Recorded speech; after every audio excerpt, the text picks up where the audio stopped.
Que hoy se celebra el Día Internacional del Migrante, que Perú no es ajeno a una situación, a un fenómeno social que se da en todo el mundo y muchos países, de manera abrumadora, han firmado este pacto migratorio, pero que está sujeto a muchísimas críticas. Ya lo hemos visto en la nota anterior, cómo inclusive se han dado marchas en diferentes países de Europa, porque ellos sí tienen un gran problema con todos los subsaharianos y los sirios que intentan salvar la vida cruzando el mar y llegando hasta el continente. Pero aquí sucede lo mismo y también hay críticas respecto a la firma de este pacto migratorio. Pedro Ladechea, el congresista, está aquí con nosotros precisamente para subrayar cuáles son esas críticas que debemos tener en cuenta para un debate público transparente. Mabel, buenos días a los amigos que nos siguen. Mira, en general el problema no hay problema con los migrantes, eso lo vamos a tratar en dos aspectos. Primero, yo creo que la ONU debería ponerse más los pantalones y agarrar al señor Maduro y decir, señor Maduro, mejor váyase usted a que se vayan 3 millones de venezolanos. Eso se lograría a través de una intervención militar.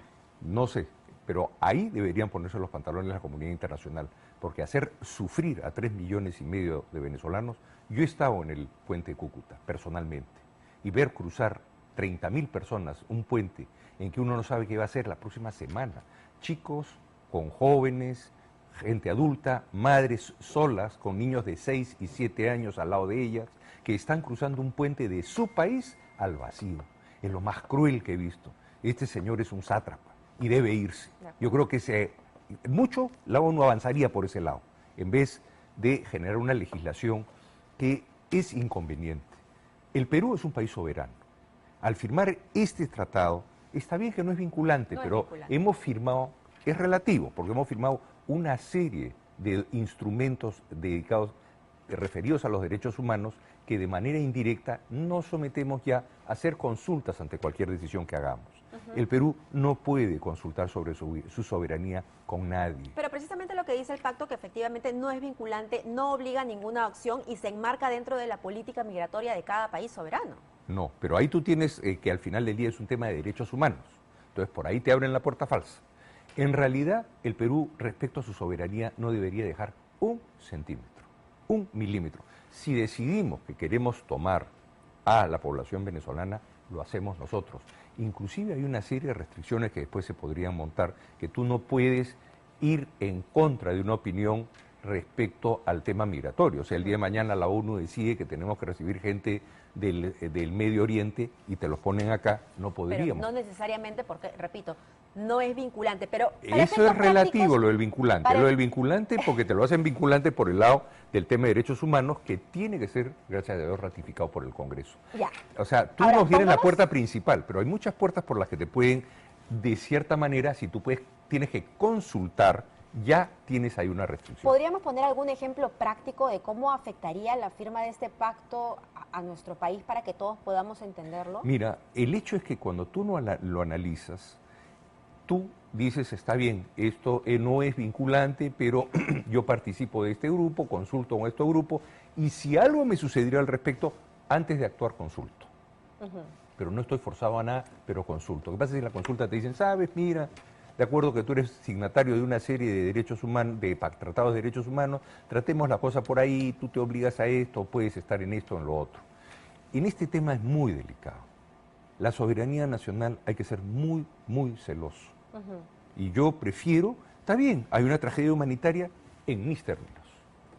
Yo veo cómo lo hago, porque mantengo mi orden. Es por eso muchos países están reflexionando y están retirándose del tratado así como lo han firmado. O sea, ¿esto qué significa? ¿Que nos obligarían a recibir migrantes? No es que te obligarían a recibir, sino es esa especie de mazamorra en la que de repente te quedaste pegado y como tienes ya otros tratados de derechos humanos, en base a esos tratados te los mencionan, que tú eres signatario y... Entonces lo que me está diciendo es que hay una ambigüedad, hay como un vacío que se podría prestar para ciertas interpretaciones, claro que no ahora, pero en otras eventualidades. En otras eventualidades puede suceder. Yo creo que en las cuestiones de soberanía del Perú con el Perú ha sido muchos países generosos y estamos siéndolo, pero tiene que ser de acuerdo a nuestras reglas.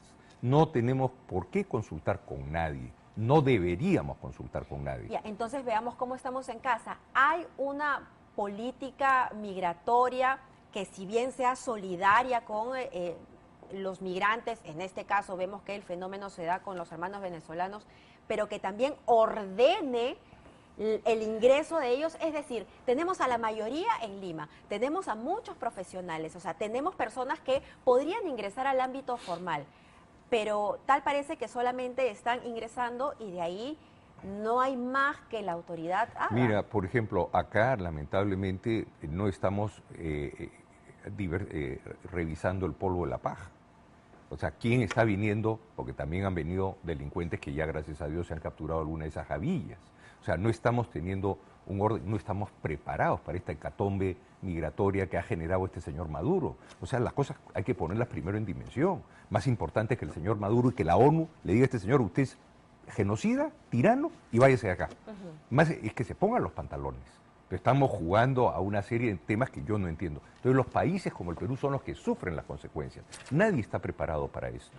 Por eso es más delicado aún que el Perú tenga que reafirmarse en los momentos que tenga que reafirmarse. Porque no estamos viviendo una situación normal. Y si firmamos un pacto medio gris, es peor todavía. Porque podemos terminar más enredados. Entonces el Perú en estos temas tiene que ser muy, muy claro. Somos solidarios. Somos un país que siempre ha tenido los brazos abiertos y siempre ha sido un país que ha sufrido estas situaciones y que también ha sido recibido en otros lados y la reciprocidad es importante. 3 millones de peruanos viven en el extranjero, para Pero, empezar. por supuesto, y 3 millones han migrado justamente por las malas políticas En las económicas. peores épocas. Y es lo mismo, o sea, hoy día Europa tiene una situación mucho más grave, Así es. porque hoy día la gente que ha ido a vivir a Europa, como esta cultura musulmana, las mujeres tienen en su vida reproductiva 8 niños, la europea tiene 1. Entonces ya hay culturas que están en riesgo, o sea, ya hay culturas que se están perdiendo, porque es una cuestión de reproducción. De acá a una generación más ya hay alcaldes en ciertas ciudades en Europa que son claramente musulmanes. Muchos podrían decir que sus críticas vienen o son muy parecidas a las críticas que se hacen en Europa y que provienen de los nacionalismos, las ultraderechas o el mismo Jair Bolsonaro, ¿no? Es decir, muchos conservadores. Mira, Mabel, no es que seas conservador, lo que tú tratas de mantener es tu cultura y tu nacionalidad. Por ejemplo, Pero ese es ser conservador. Pero posiblemente sí, pero mira en Australia o en ciertos países tú vas y dices, bienvenido, pero tú eres australiano. Tú vives acá donde hay gente que ha muerto, hay gente que ha trabajado, hay gente que ha sufrido para hacer este país el país donde tú quieres vivir. Entonces tú no vas a venir a cambiar la cultura. Tú vienes y te adaptas. ¿No quieres adaptarte? Regresa a tu país. Nada te impide regresar a tu país. O sea, Australia, los australianos han muerto en Galípoli. ¿Usted no cree que nada positivo pueda salir entonces de la migración venezolana? Yo creo que sí, pero en los términos que el Perú plantee, ordenadamente. Pero es que el Perú no está planteando ningún Es que término, en este ese momento el es problema. una avalancha de gente que estamos acomodando y el Perú, que yo sepa, no está expulsando a nadie, pero estamos ordenando. Pero no se trata de expulsar, sino también se trata de ordenar a los que llegan a casa. Repito, Pero eso muchos es de ellos se política. encuentran en Lima. Pero, ¿Por qué Mabel, tenemos doctores en Lima o por qué tenemos profesores en Lima venezolanos que podrían ser utilizados Mabel, probablemente en el interior del país? Eso es política nacional. Exactamente, por es eso no hay política una política nacional. Si estuviéramos más dedicados a la inversión y al crecimiento, otro sería el cuento. El 4% de crecimiento es mediocre. No estamos resolviendo el problema, estamos todos dedicados a cuestiones políticas. Entonces, no se trata de que ingresen solamente los venezolanos, sino que cuando ingresen a casa, pues hay un orden dentro de Pero casa. por supuesto, mira, es muy difícil tener un orden de golpe. Lo que estamos viviendo es algo atípico. Nunca se había pensado que 600.000 venezolanos entrarían en tan corto tiempo. Nadie tiene eso pensado. Esto es una coyuntura catastrófica. Entonces, acá no solamente tenemos que ver el ordenar, pero el país también tiene que ordenarse. Nosotros en este momento el país parece que no estuviéramos encontrando el camino para salir al crecimiento. Parece que los temas políticos son los temas. Es interesante hablar de política como hablar de fútbol. Tal vez más complicado es ponerse a trabajar y comenzamos en una agenda de crecimiento. Si este país estuviera creciendo al 8 o 9%, te aseguro que estos venezolanos Todos estaríamos no faltaban. contentos. Pero el problema es ese, que no estamos creciendo. Pero en cuanto a la política de país, yo personalmente considero, muy bien, son 600.000 venezolanos, pero entran de acuerdo a nuestras condiciones, considerando nuestros problemas. No simplemente que vengan desde el exterior y nos digan, ¿sabes? Hoy día vas a recibir 20.000 libios. ¿Por qué? Porque tú has firmado el tratado y nos tienes que ayudar. Juágate, vente. Pero eso no es lo que dice el pacto migratorio. Pero podría ser. Pero no lo dice. Pero es que lo que no dice es lo que implica. O sea, lo que no dice es lo peligroso. ¿Cuál Y es el sentir del Congreso respecto a la yo firma del pacto creo que migratorio? todos estamos muy preocupados porque comenzamos a ver y a entender lo que se ha firmado. O sea, como te repito, no es este pacto solo. Pero, ojo que esto no se ha firmado de la noche a la mañana. Esto lleva por lo menos 2 años de discusión y se ha redactado en los últimos 8 meses. Hubiese sido bueno que nos tengan enterados de que esto están buscando. O sea, que el Congreso fuera informado.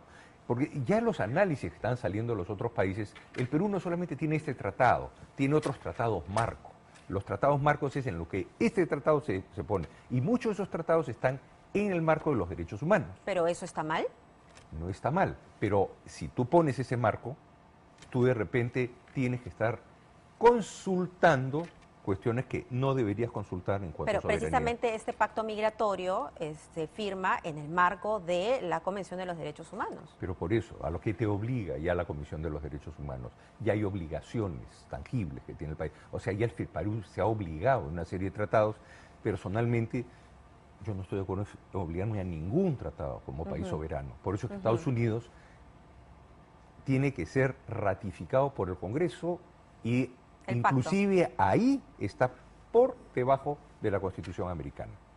O sea, la Constitución americana prima sobre los tratados, porque no pierden su soberanía. Nosotros sí la perdemos, vamos cediendo soberanía en esto, vamos cediendo al multilateralismo que tiene ya hoy día inclinaciones políticas. Los tiempos cambian, las culturas cambian, las leyes cambian con el pero tiempo, las se migraciones originan muchas fenómenos mundiales. Muchas veces los marcos se hacen mal y muchas veces los marcos terminan implosionando y terminan siendo descartados también. O sea, hay una serie de tendencias que se van dando en un mundo pensado por algunos idealistas y después cuando el mundo no funciona tienen que desarmarse. Entonces lo que nosotros no le tenemos problema es a recibir gente, porque esto es una catástrofe humanitaria. Llamémosla claramente, esto no es migración, esto es catástrofe humanitaria. Y Naciones Unidas no tiene los pantalones de enfrentarse a esta catástrofe humanitaria genocida del señor Maduro. Sí, pero tampoco y podemos también darle en las Nicaragua, espaldas, ¿no? hoy estamos también, otro genocidio. Otras personas en diferentes partes del mundo. Y si vamos a África, hay otros problemas. Entonces basta, ¿no? que haya un genocida y todo el mundo tiene que sufrir consecuencias que muchas veces los países no están preparados para Pero no somos ello. ajenos tampoco a lo que está pasando en Venezuela y ya para terminar tenemos que hacernos responsables porque en diferentes momentos nuestro jefe de Estado en Brasil, en Argentina, apoyaron a Chávez, inflaron a Chávez y finalmente el devenir de la historia. Pero por supuesto, pero hoy día esos líderes han sido castigados por la historia, o esos líderes están perseguidos o en la cárcel y han probado ser lo ineficientes, lo incapaces y ladrones que han demostrado ser. Por eso ser. es importante hacernos responsables de nuestro voto. Por eso es importante hacernos responsables de nuestro voto y la historia del Perú nos dice, cada vez que hemos tratado temas de soberanía, hemos reposado en terceros, nos ha ido muy mal. Muchas gracias, congresista, por estar esta mañana. Gracias a los amigos que nos escuchan.